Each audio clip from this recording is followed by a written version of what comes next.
Well, I mean, start off, we beat a good basketball team. Basketball team that has a lot of experience returning. I think they won 21 games last year. Beat several Power 5, schools on their home floor. So we had a healthy respect for who they are and what they do. And I think it showed. I think our guys, showed a lot of grit. When a lot of things weren't going our way, I think we still found a way to be successful. And that's the makings of a good team. You can fight out of, circumstances that aren't going your way, whether it was foul trouble with everyone in the first half, a lot of fouls, for both teams, a lot of free throws. But our guys just kept fighting, they kept believing. And a number of guys stepped up, and we were able to win, I think, a hard football game. So, Coach, I got to ask, as much as you and I over the past couple of years have talked about the importance of free throws in games, it really jumped out tonight, especially to help Samford. Like, how do you keep your guys going when, they're getting to the line and they just keep dropping it in time and time again? I think they hit 12 before they finally missed. I know. You have to stay with it, stay positive. And what you want to try to do is you want to try to defend them without putting them on the line. I give them a lot of credit. They play physical, which draws a lot of attention to the refs.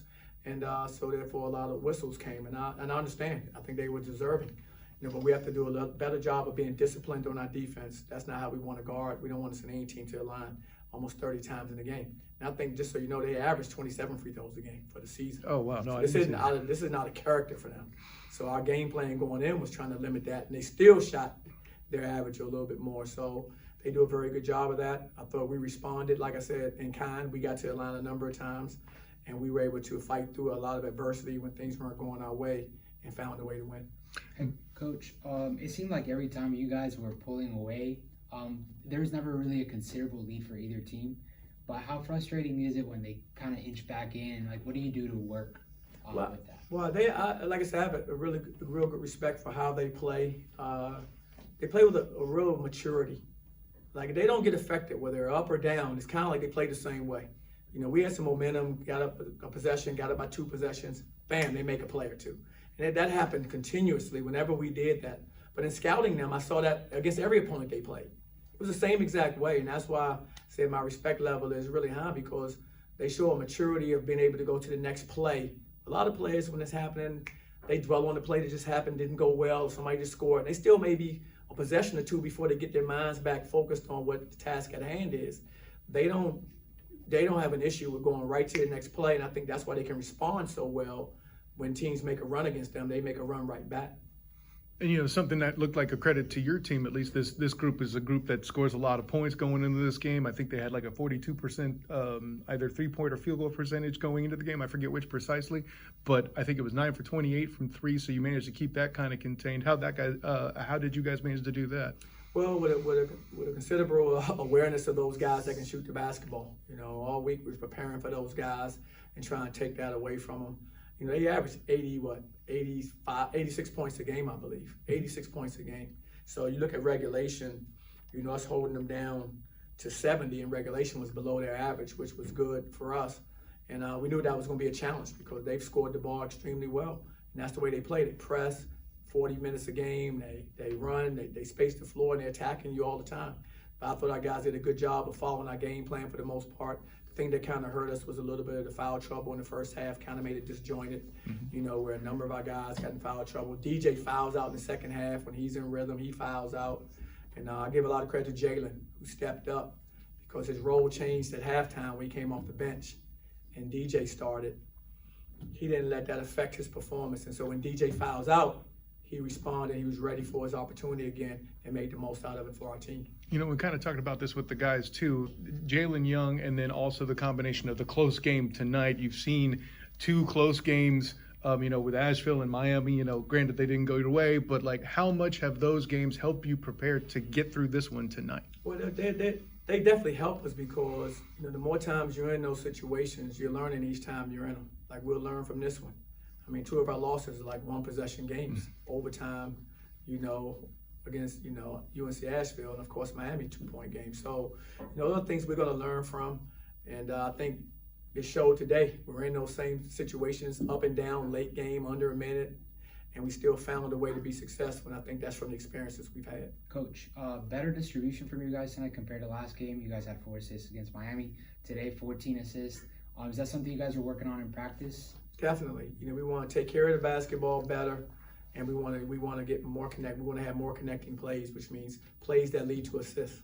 We have some good one-on-one players, but our style isn't built for that. We want to play, for each other and off each other. And I thought today with 14 assists shows that we were able to do that. Mentioning one-on-one players like that, how does it feel as a coach having those players that can just take the game by its horns when the offense is struggling? Like, for example, Hendricks today, Darius Johnson last game. Is that a relief for you, or? It is. You want players that can step up in those situations, because when teams are playing really good defense, it's going to take players that have some good offensive abilities to make plays. And we have a number of guys, like it was Taylor tonight. I thought C.J. Kelly did that for us tonight as well. I thought he did. Darius Johnson's done that for us. Jalen Young has done that for us. So we've had a number of guys who have shown the ability to create their own offense when things break down for our team. In the past, with DJ particularly, second game off injury, you talked about guys needing to find their sea legs. Has DJ found his sea legs that quick, or could we see more even out of him in the future? We'll definitely see more out of him. From how he was looking before the injury to now, he's still not completely where he's going to be. And, he was playing at a real high level. And that he's not playing at a high level now, but he's still not back there. He's still, I can tell, shaking off some rust. And that's just a process. It's hard to sit out a month or more and come back in a game or two and be back to who you were. But he's getting there. Mentioning injuries, quickly want to touch on C.J. Walker, see if you can give us any sort of status on his situation. He's still, nothing, concerning from the standpoint of where he is. He's still, recovering from the same injury he had, but it's just the normal process with where he is. And he's going to be fine. Nothing's wrong with him other than he's still recovering from, the injury he had, and it's just a process to getting there, but he's going to be fine. I would anticipate him being with us this season. I don't see him not being with us. It's just a function of the timetable, but he's doing well. He's working hard. He's rehabbing like he should be, and so I don't see him, I don't see him being gone for too long. And the fact you have the front court doing what they're doing, even with him out, is again proof that I think you said that this group might be the best that front court that you've coached amongst those post players, or anyway. This is proof of that. Yeah. The depth at those positions, absolutely.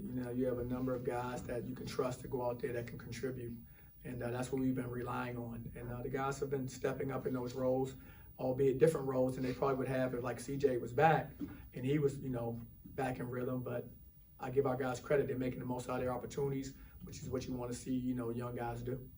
Much we were talking about, missed shots and free throws being kind of a thing there. Taylor only missed one shot on the day.